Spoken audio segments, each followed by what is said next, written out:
అడవిలో జంతువులు తింటాయి, హ్యాపీగా ఆడుకుంటాయి, అలర్ట్గా ఉంటాయి లేదా నిద్రపోతాయి. కానీ వాటికి అన్హ్యాపీగా ఉండటం అంటే ఏంటో తెలీదు. కానీ మనకి తెలుసు.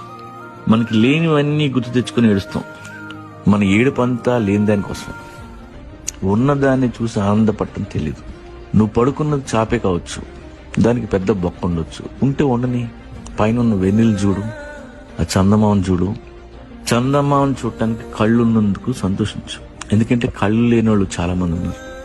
ఇలా అన్హ్యాపీగా ఉండేవాళ్ళు ఎప్పుడు కంప్లైంట్ చేస్తుంటారు. నేను రోజు తినే ఫుడ్ మీద కూడా ఎప్పుడు కంప్లైంట్ చేయను. ఆ రోజు ఏది దక్కితే అది తింటమే. ప్రతి దానికి అన్హ్యాపీగా ఉంటే సంకనాగిపోయేది నువ్వే. నీ ఇంటి ముందున్న చెట్టును చూడు.